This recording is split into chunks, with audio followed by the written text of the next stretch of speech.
Hello, I'm Natalie from grade 10, and today I will be talking about the fishing industry and its correlation to modern day slavery, primarily in Thailand. Picture this. You're sitting in a seafood restaurant, eating with your closest kin. You're joking, you're laughing, you're absorbing in the atmosphere around you, and just genuinely having a great time.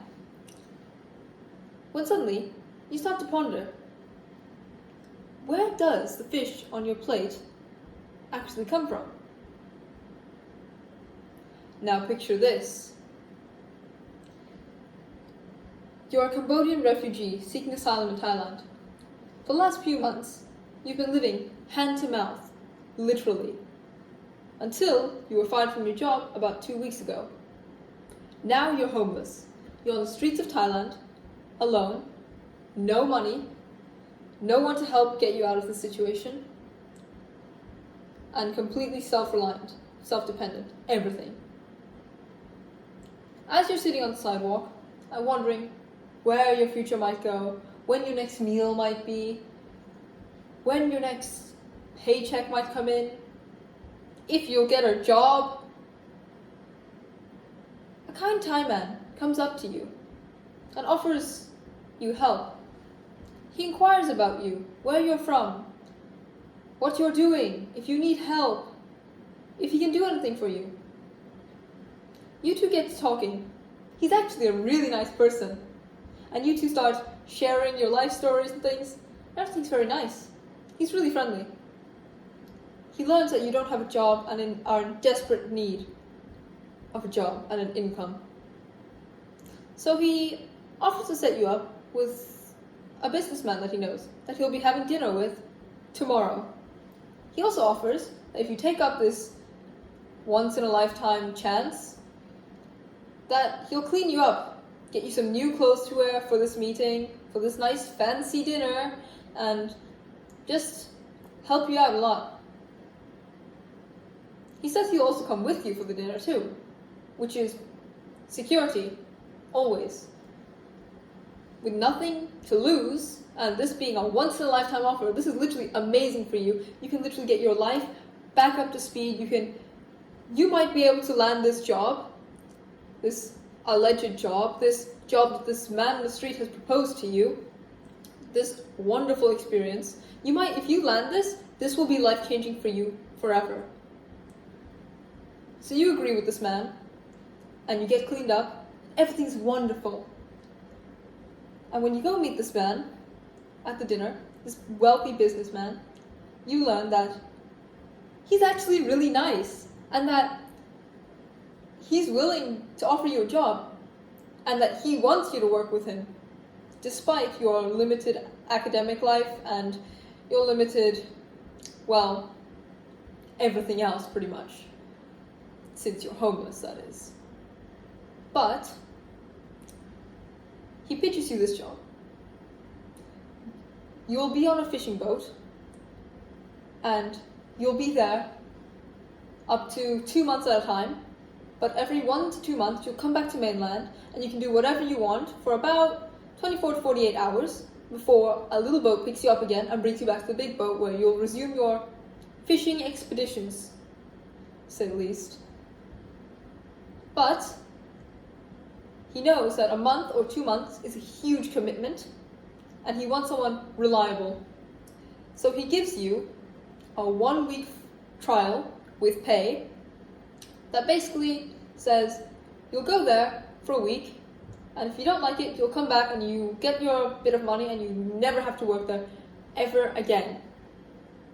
This sounds absolutely amazing. It's a way to get free shelter, essentially, some money, like elsewhere, like outside, like for your job, like, or like savings, and a life of just more experience, since you're still pretty young, that is. You take up his 1-week trial, and the next day, you're waiting at the pier for the small little boat to arrive. You get on this tiny dingy boat, and it takes you far out to the Gulf of Thailand, when mainland strays away from sight and you drift further and further away. into the deep. In the distance, you see this boat.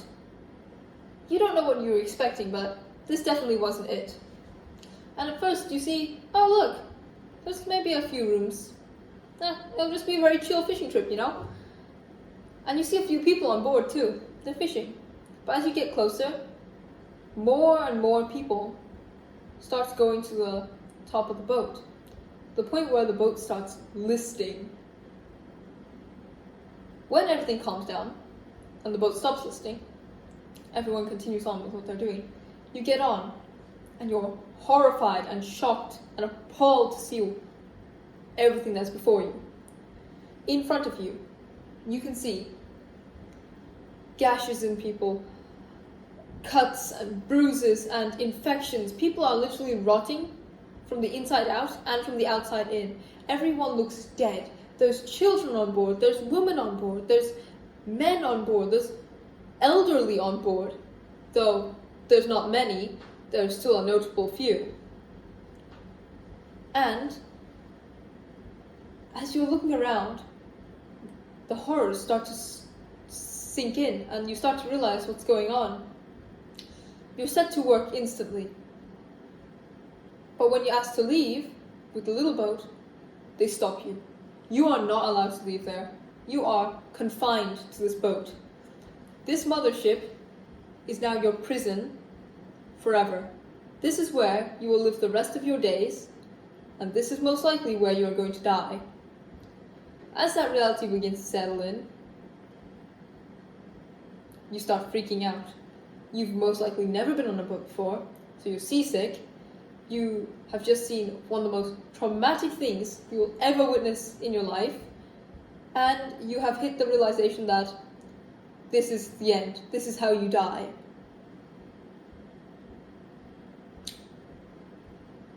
You proceed to see over the next few months, dying on the boat essentially. The next few months you see people being shot, people being beaten to death, people being thrown overboard, tied up with weights and then tossed overboard. You see rape going on, you see disease being spread around, you see people being locked into the fish freezers and left to die.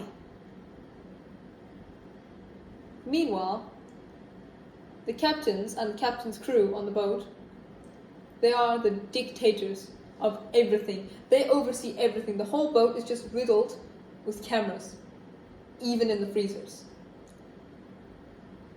Everything you do is being watched.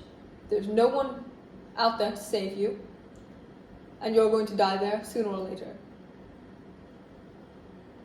Now, in the Gulf of Thailand alone, there is an estimated 17,000 slaves at the moment, and about 51,000 flagged boats who break the IUU. The IUU is the illegal, unreported, and unregulated. Boats who fish illegally, boats who fish in national parks, boats who have false flags, dual flags, boats who have slaves on board, boats who are not treating the crew members well, and all that sort. You are now one of them.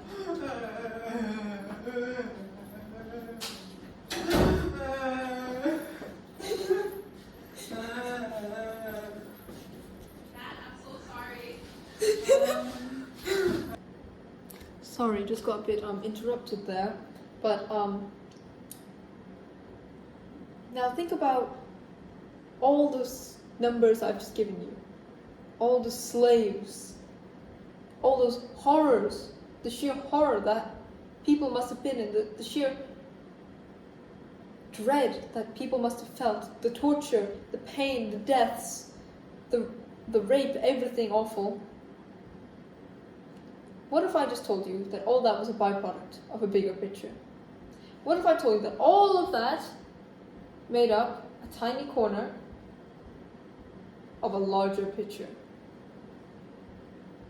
What if I told you that all that was mainly the byproduct of fishing for two types of fish, bluefin tuna and shark fins? Those two fish alone dictate everything else that happens in the ocean, quite literally. And it's not because they are the apex predator, it's because we are the apex predator. Now think back to when you're eating that fish in that restaurant with all your closest kin, having the time of your life. Now think about the life that you have, the person eating that fish, that is, and the person fishing, the person who supplied that fish on your plate. Think about that. And to think about all their suffering, and think about how it's unacknowledged because it's only a small piece of a picture. A small piece that no one's focusing on because the light is shined elsewhere. Thank you, I'm Nat, and that was my TED Talk for English class on the correlations between modern day slavery and the fishing industry, primarily focused in the Gulf of Thailand. Thank you.